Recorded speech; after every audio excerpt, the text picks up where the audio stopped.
"Daddy, she looks like the angel in my dreams," 4-year-old whispered. The widowed mountain man's world changed forever.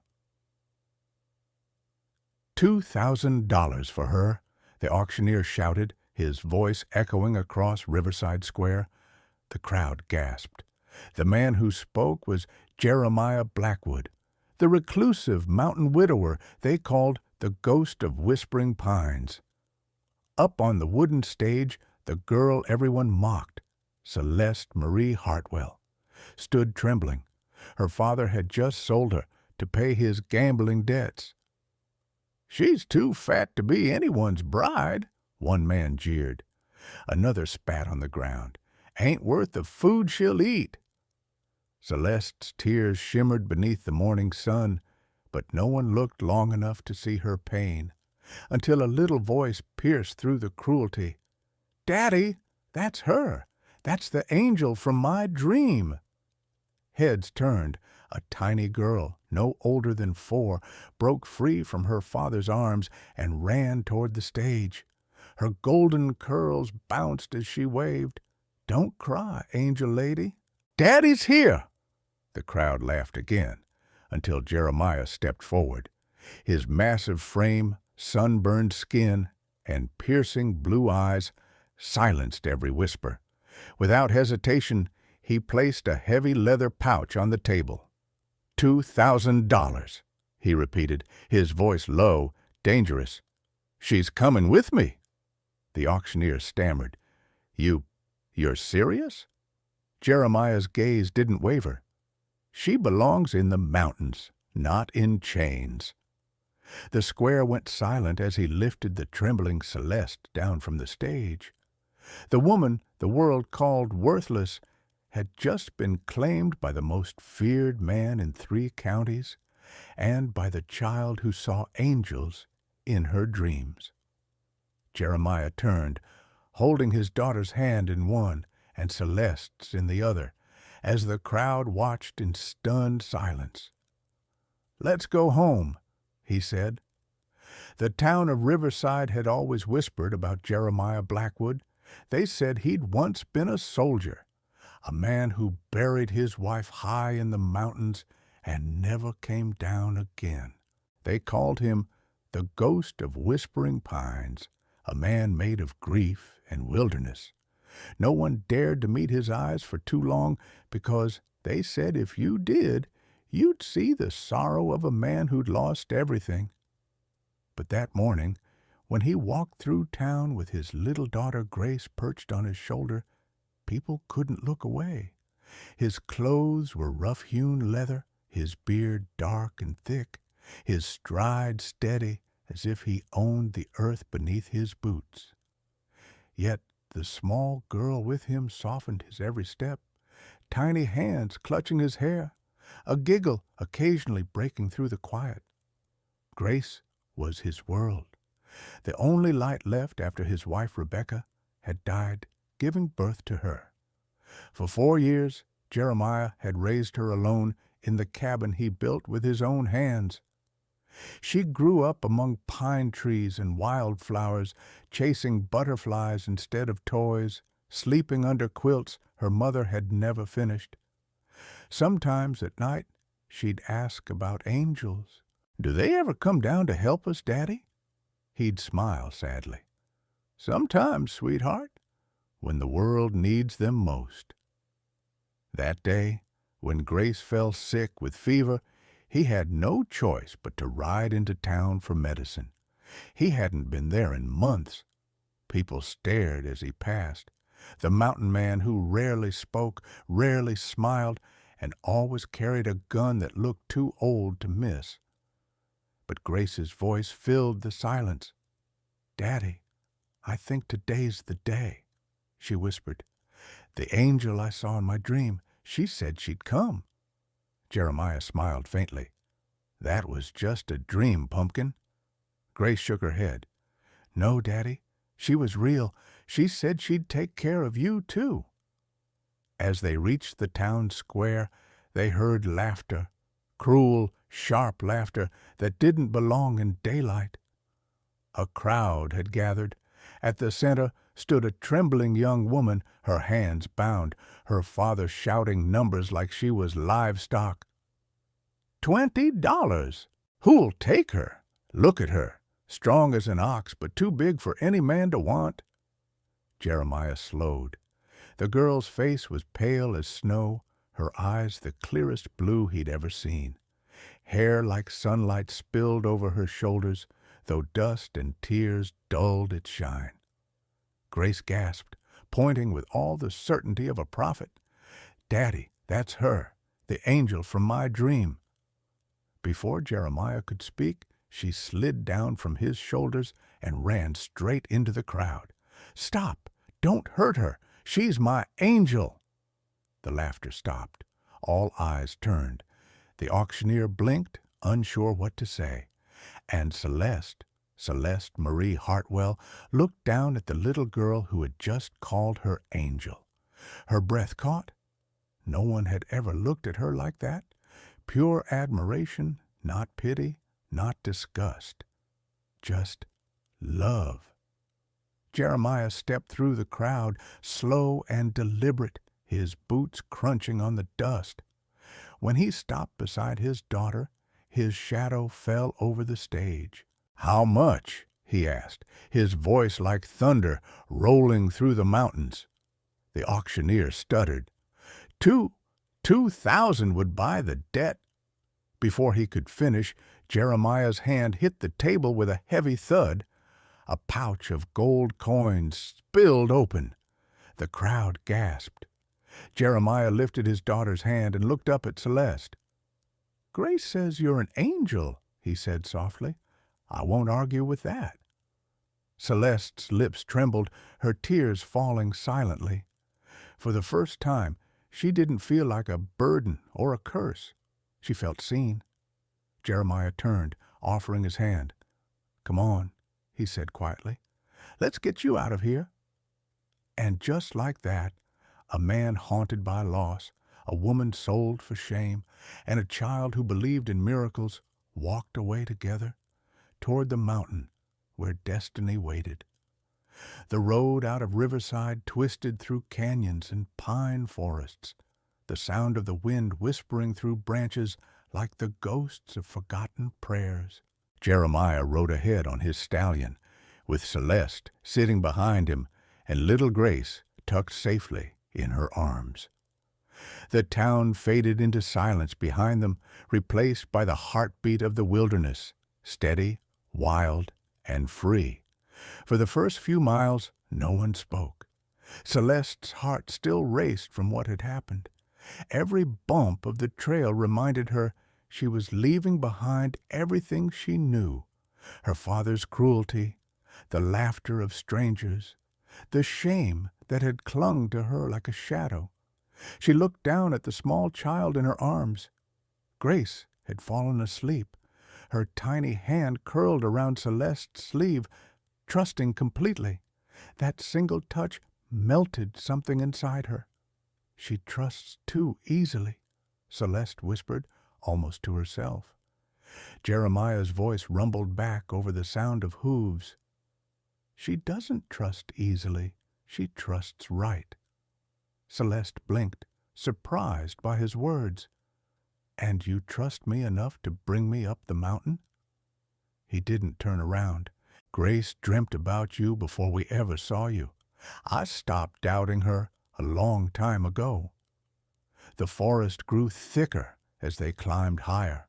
The air cooled, carrying the scent of pine resin and melting snow.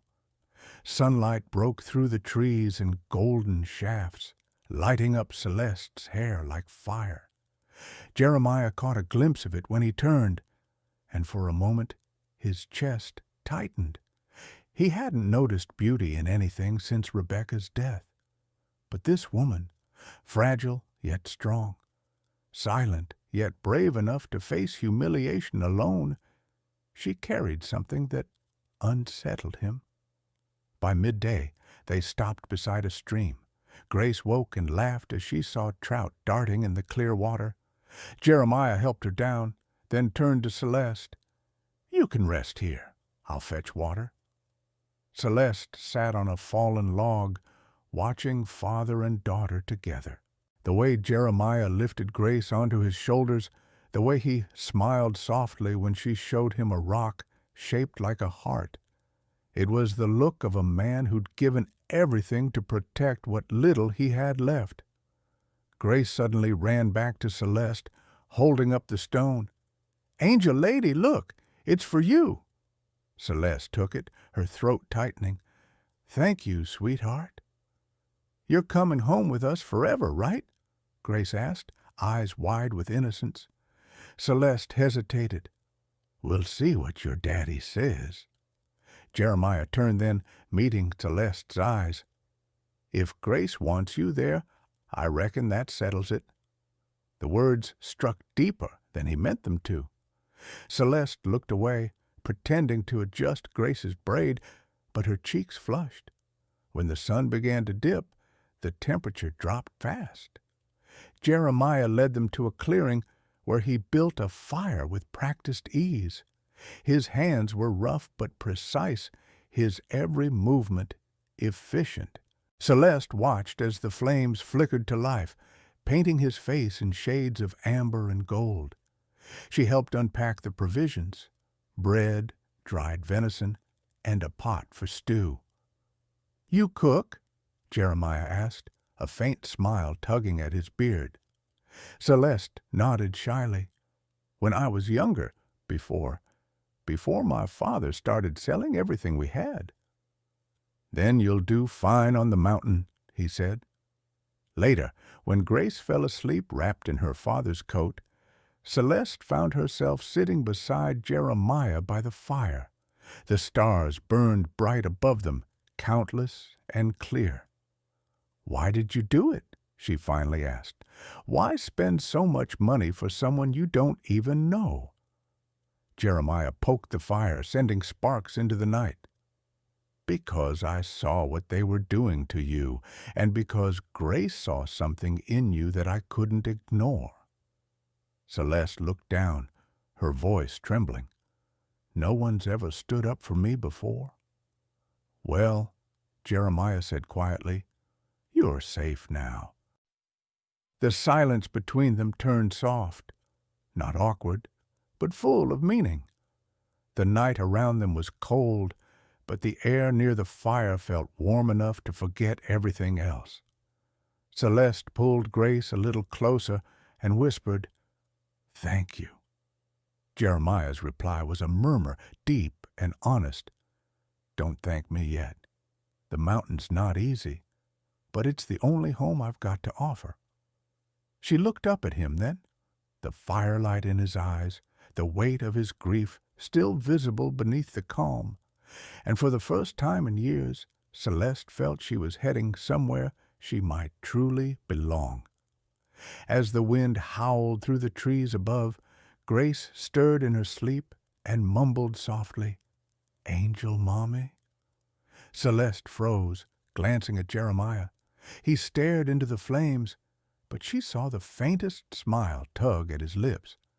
Maybe, just maybe, Grace's dream had always been more than just a dream.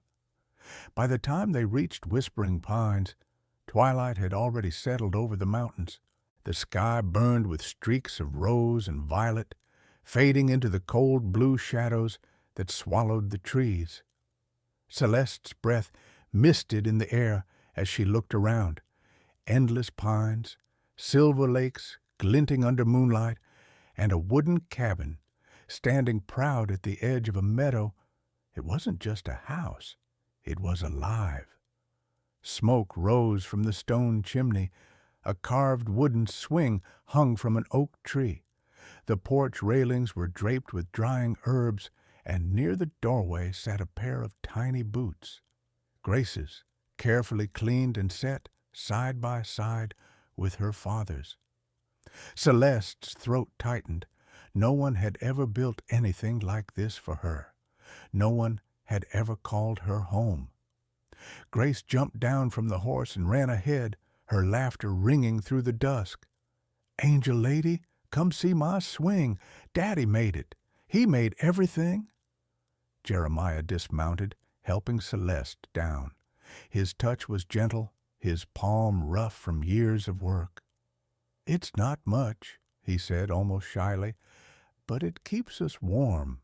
Celeste turned in a slow circle, taking in every detail. The cedar scent, the glow spilling through the cabin window, the faint hum of the forest. "It's beautiful," she whispered. "It feels safe." Jeremiah's gaze softened. "That's the point." Inside, warmth embraced her like a living thing. A fire burned in the stone hearth, casting flickering light across the hand-hewn walls. There was a sturdy table in the center, chairs of polished pine, and shelves lined with jars of honey, beans, and dried herbs. Grace proudly gave a tour. "This is Daddy's room. That's my corner. See my doll? And this one," she pushed open a small wooden door, "is for you." Celeste froze. Inside was a neat little room with a patchwork quilt, a washstand, and a window looking out over the mountains. Jeremiah rubbed the back of his neck. Grace wouldn't stop talking about her angel room. Figured I'd better build it before she drove me crazy. Celeste's eyes filled with tears. "You built this? For me?" "For whoever she dreamed up," he said, his mouth twitching into the faintest grin. "Didn't think she'd actually find her." That night, Celeste helped prepare dinner. The stew simmered slowly while Grace set the table, humming a tune only she seemed to know. The air filled with the scent of venison, thyme, and wood smoke. When they sat down to eat, Jeremiah bowed his head. "Grace, say the blessing." The little girl folded her hands. "Thank you for our food. Thank you for Daddy. And thank you for sending angel ladies so Daddy won't be lonely anymore. Amen." Celeste bit her lip, tears threatening again. Jeremiah met her eyes over the flickering candlelight. For a long moment, they said nothing, but something in the silence spoke louder than words. Days turned into weeks. The rhythm of mountain life wrapped Celeste in peace she hadn't known existed. She learned to gather firewood, feed the chickens, and bake bread in the old stone oven. Grace followed her everywhere, chattering endlessly and asking questions about the world below. Jeremiah repaired the roof, chopped logs, and occasionally glanced toward Celeste through the cabin window, watching the way she laughed with Grace, how sunlight turned her hair to gold. Sometimes, when she caught him watching, their eyes met. He would look away quickly, pretending to check a tool or the fire, but the warmth between them grew, quiet and steady, like embers that refused to die. One cold morning, Celeste woke to find snow falling softly outside. The world looked like a painting, white, silent, sacred. She stepped onto the porch, wrapping herself in a wool shawl. Jeremiah was already there, axe in hand, splitting wood. "Morning," she called. He looked up, smiling slightly. "You're up early." "Couldn't sleep. It's too beautiful." He nodded. "Ain't bad if you don't mind the cold." Celeste hesitated, then stepped closer. "You built all this alone?" "Mostly. My wife helped design it before she passed." His voice dropped, rough around the edges.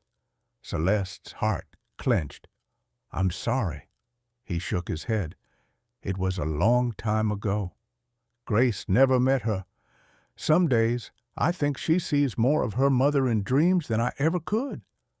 Celeste studied him for a moment, the strength in his hands, the pain in his eyes. "She dreams of angels," she said softly. "Maybe she found one." Jeremiah's gaze met hers. "Maybe I did too." The silence stretched, filled only by the soft fall of snow and the crack of firewood. That evening, Grace crawled into Celeste's lap by the hearth. "Angel Mommy," she murmured sleepily. The nickname had slipped from her lips more often lately. Promise you won't ever go away. Celeste's chest tightened. She looked over at Jeremiah, who sat polishing his rifle near the fire. Their eyes met again. I promise, Celeste whispered, brushing Grace's hair. As long as you and Daddy want me here. Jeremiah's hand stilled on the rifle. Then you'll never have to leave, he said quietly. The flames flickered, their light painting the room in amber gold. Outside, snow kept falling, soft, endless, peaceful, as if the mountain itself wanted to keep them hidden from the world. Inside the little cabin, 3 hearts began to beat in unison, bound by something stronger than fate. And though none of them said it aloud, each of them, the widowed man, the broken woman, and the dreaming child, knew deep down that they were no longer just surviving. They were beginning to heal. Winter on Whispering Pines was not for the faint of heart. The snow piled high enough to bury fences, and the wind howled like an old sorrow through the trees. But inside the cabin, warmth thrived. Celeste had learned to bake biscuits that made Grace laugh with delight, and Jeremiah had begun to smile again. Small, unguarded smiles that crept across his face when he thought no one was looking. For the first time in years, the cabin didn't feel haunted. It felt alive. But peace in the mountains never lasted long. It started with a knock, hard, angry, the kind of sound that didn't belong in a place built for love. Jeremiah opened the door, his hand instinctively brushing the pistol on his hip. 3 men stood outside, snow caked on their boots. The one in front, Sheriff Tate, tipped his hat with a smirk that didn't reach his eyes. "Evening, Blackwood. Got word you took in a runaway from Riverside?" Jeremiah's jaw tightened. "She's not a runaway. She was sold." Tate chuckled, glancing past him. "Still, she's property till that debt's cleared by the books. Town law says she belongs to whoever her daddy owed." Celeste appeared behind Jeremiah, her face pale. "My father sold me," she said softly.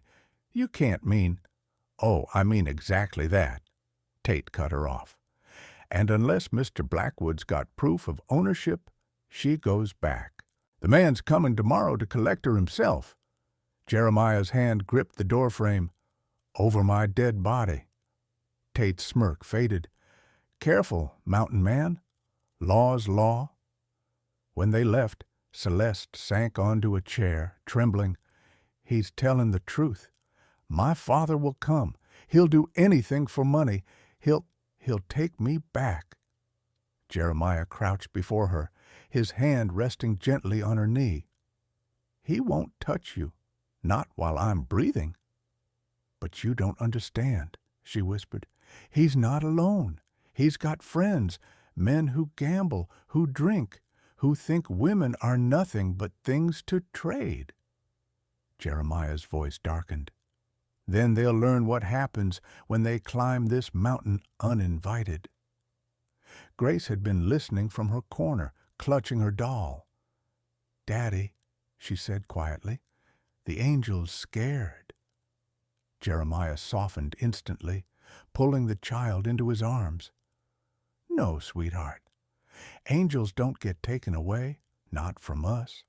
That night, after Grace fell asleep, Celeste and Jeremiah sat by the fire in silence. The storm outside had grown fierce, snow whipping against the window. "I'm sorry," Celeste said finally. "I didn't mean to bring trouble to your home." Jeremiah stared into the flames. "You brought life to it. Trouble was already here, just hiding under the ashes." Celeste hesitated, her voice small. "There's something else, something I haven't told you." He looked up, eyes sharp but kind. "Go on." "My mother, she wasn't poor. She came from a family that owned land outside of town. When she married my father, he took control of it. After she died, he lost it all gambling. But before she passed, she hid the deed somewhere. I think he's been looking for it ever since." Jeremiah frowned. "You think that's why he sold you? To clear the last of his debts, or to get me out of the way if I knew where the deed was?" She pulled a small folded paper from the hem of her skirt. "I found this in my mother's Bible before I was taken to town. I never had the courage to open it until now." Jeremiah unfolded it carefully. The parchment inside was old but clear. A land deed, signed in her mother's name. Hundreds of acres in the valley below. "Good Lord," he murmured, "this could change everything." Celeste's eyes filled with tears. "He'll kill to get it back." Jeremiah stood, loading his rifle. "Then we'll be ready when he comes." Outside, thunder rolled through the mountains, not from the sky, but from the hooves of approaching horses. Celeste ran to the window. In the distance, lanterns flickered like angry eyes moving up the trail. Jeremiah blew out the lamp, his voice low but calm. "Grace stays with you. Don't make a sound." Celeste caught his arm. "Please, don't go out there alone." He met her gaze, steady, resolute.